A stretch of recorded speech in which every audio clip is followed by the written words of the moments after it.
नमस्कार। अग्रविजन चैनल में आपका स्वागत और हार्दिक अभिनंदन। आप देख रहे हैं कार्यक्रम स्वदेश, एक ऐसा कार्यक्रम जिसमें हम बात करते हैं भारत की, भारतीय संस्कृति, भारतीय परंपराओं और उन महान विभूतियों की जिन्होंने देश को किया गौरवान्वित। और आज ऐसे ही महापुरुष की बात करेंगे। उन्होंने कहा था कि देश के विकास का रास्ता गांव से होकर जाता है।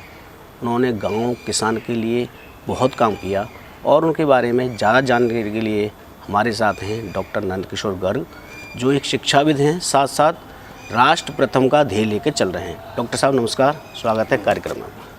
डॉक्टर साहब, जैसे मैंने कहा कि गांव से होकर रास्ता जाता है किसी देश के विकास का, भारत का, तो ये बात कही थी चौधरी चरण सिंह जी ने। तो चौधरी चरण सिंह जी का क्या योगदान रहा देश के लिए, खासकर किसानों के लिए? चौधरी चरण सिंह एक प्रतीक थे भारत के कृषक समाज के, किसान के, दबे कुचले पिछड़े लोगों के। और वो स्वतंत्रता सेनानी भी रहे और स्वतंत्रता के बाद उत्तर प्रदेश में राजनीतिक क्षितिज पे जो उभरने वाले पहले 10 साल में कुछ लोग थे, उनमें चंद्रभानु गुप्ता के बाद चौधरी चरण सिंह बहुत तेज़ी से उभरे थे। बहुत ही सीधा सादगी भरा जीवन। गांव, ये सच्चाई थी कि जब 7 लाख गांव हो जिस देश में, और उस समय तो 70% लोग गांव पर ही जीवन पे आधारित थे, कृषि और उसी से एक दूसरे से जुड़े हुए जो हमारे काम थे।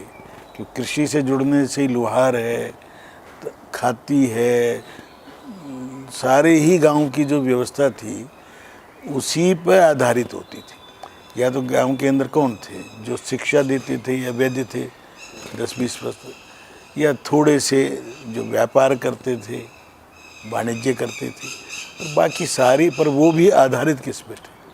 अच्छी फसल आए तो एक पुराने श्लोकों में भी लिखा है इतने भाग करने चाहिए। तो एक भाग जैसे सबसे पहला ब्राह्मण को, क्योंकि वो हमें शिक्षा देता है, संस्कार देता है। इसी ढंग से डिवीज़न ऑफ जो फ्रूट्स है, लेबर का, सबको बटे।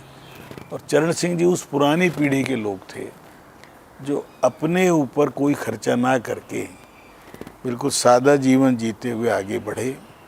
भूमि सुधार और ये जो लागू करने में लगान एक बहुत बड़ी चीज़ थी। आज की पीढ़ी को 20 साल से तो लगान शब्द नहीं सुनते, पर सबसे भारी बोझ किसान के ऊपर लगान का था, जो मुस्लिम शासनकाल में शुरू हुआ।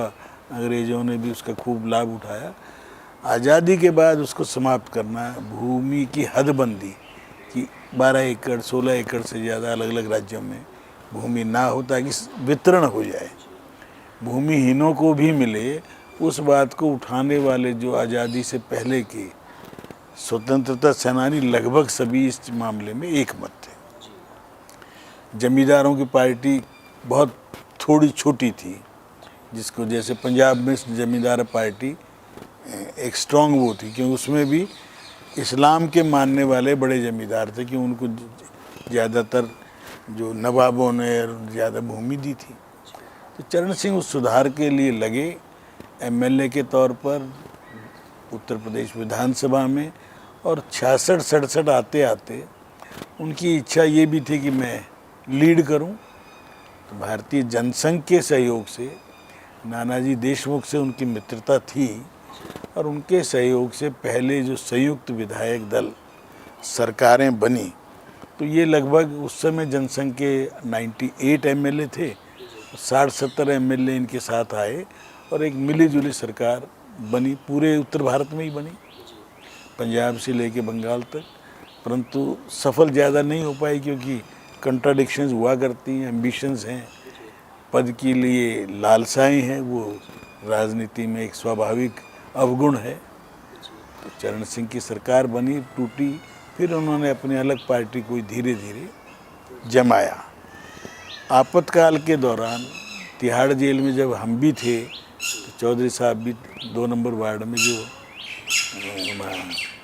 गिरफ्तार होने के बाद थे, और सबके जेल में रह के जैसे भगवान कृष्ण पैदा हुए, तो जनता पार्टी का जो गठन है वो जेल में रहकर हुआ। और 77 में बहुत तगड़े बहुमत से पहली बार नॉन कांग्रेसी सरकार बनी थी और पूरे देश में बनी, जी। अच्छी उससे बनी।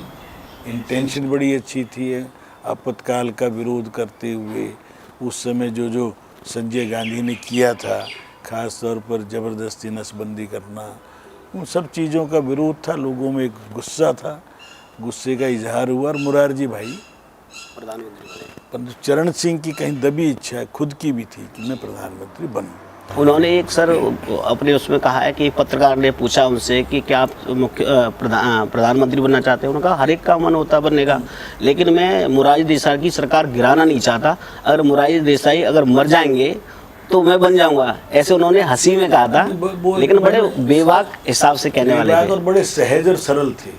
मैं दोनों को जानता हूँ। मुरारजी भाई पद की इच्छा तो इंदिरा के बाद उनका नंबर आ ही गया था, परंतु जिस दिन हटे उस दिन मन में कोई क्षोभ नहीं था। कुर्ता उतार के, जैसे गर्मी में पहले लोग एसी का भी प्रयोग नहीं करते थे, कहना जितना समय मुझे कुर्सी छोड़ने में उतना ही समय लगेगा जितना कुर्ता निकालने में। उनके बाद बने जरूर चरण सिंह, परंतु अंदर से वो स्वाभाविक रूप से ईमानदार नेता थे, लोकतंत्र को मानते थे। पर राजनारायण जिसने इंदिरा को हराने में एक बड़ी भूमिका अदा की, उसी व्यक्ति ने मोहन मिकिन वाले कपिल मोहन के साथ मिलकर संजय गांधी से मुलाकात करके उस सरकार को डिस्टेबलाइज करके लोकतंत्र की हत्या की। और चरण सिंह जी उसमें एक हथियार बने, परंतु उनको बहुत पश्चाताप भी हुआ और उन्होंने इसलिए पार्लियामेंट को फेस नहीं किया और पहले ही इस्तीफा दे दिया। पर एक बार ये जो ग्रामीण लोगों की भी इच्छा थी कि लाल किले पर हमारा प्रतिनिधि एक बार झंडा फहराए, उतनी इच्छा पूरी करके उसी में संतुष्ट थे। लाल किले पर उन्होंने भाषण दिया तो जो परमाणु आज पाकिस्तान परमाणु हो गया, तो उन्होंने पहले ही आगाह किया था कि हमें उससे सचेत रहना चाहिए। चरण सिंह बहुत दूरदृष्टि थे।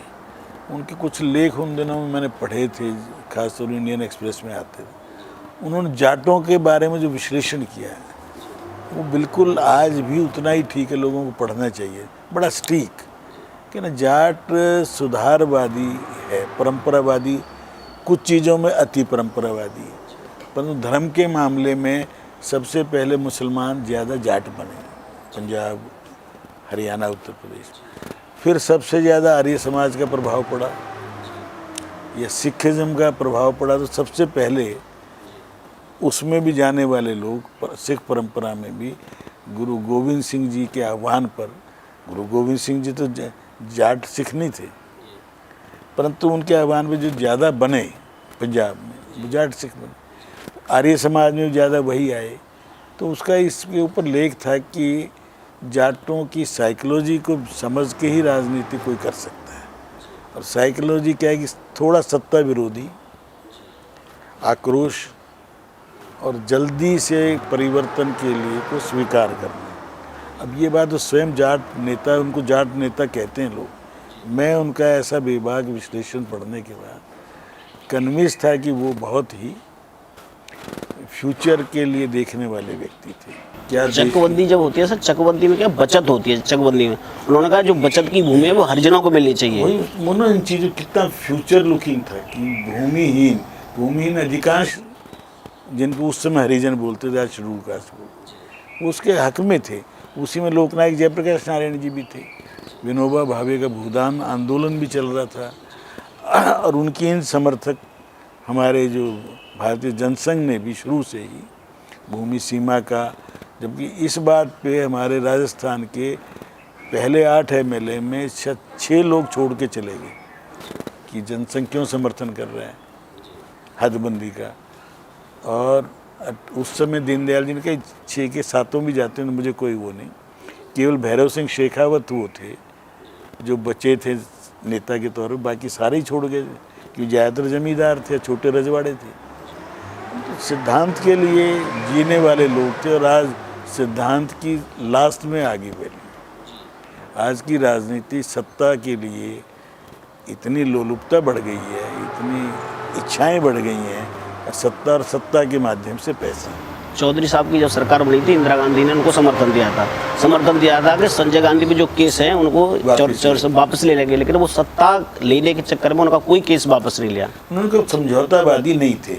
यहाँ आके वो ट्रैप हुए जो राजनारायण की, वो बड़े उसका पछताया उन्होंने कि एक अच्छी सरकार बनी थी, वो काम अच्छा कर रही थी, और मुरारजी भाई उनसे 10-12 साल बड़े भी थे, कोई दिक्कत ही नहीं थी, और सबसे ज़्यादा संख्या तो जनसंघ की थी, और केवल 2 मंत्रालय लिए थे, अटल जी और लाल कृष्ण आडवाणी, और तीसरा संचार मंत्री वो कांग्रेस से आए हुए थे, बृजलाल जी। नाना जी को मंत्री बना रहे थे, उन्होंने कहा नहीं, मैंने तय कर लिया 60 साल से बड़े उम्र के लोग कुर्सी से दूर रहें। कितनी बड़ी बात थी। और वही फिर नाना जी भारत रत्न हुए, जैसे चौधरी चरण सिंह भी भारत चौधरी साहब को भी भारत रत्न मिला, लेकिन इतना देर में क्यों मिला? अब ये तो इसका कोई जवाब, अम्बेडकर को देर में क्यों मिला? केवल जवाहरलाल नेहरू ऐसे थे जिन्होंने अपने आप ही ले लिया सबसे पहले।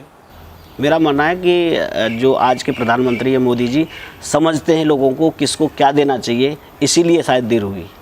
नहीं, चरण सिंह को मान लो इन्होंने तो जब इनके हाथ में जब था जब तो देंगे ना। कर्पूरी ठाकुर उससे पहली सरकारों ने नहीं दिया, उनको भी देना चाहिए था। मतलब डॉक्टर मुखर्जी को नहीं दिया, और हम चाहते तो नरेंद्र मोदी दे सकते थे ना, पोस्टमस औरों को दिया नहीं।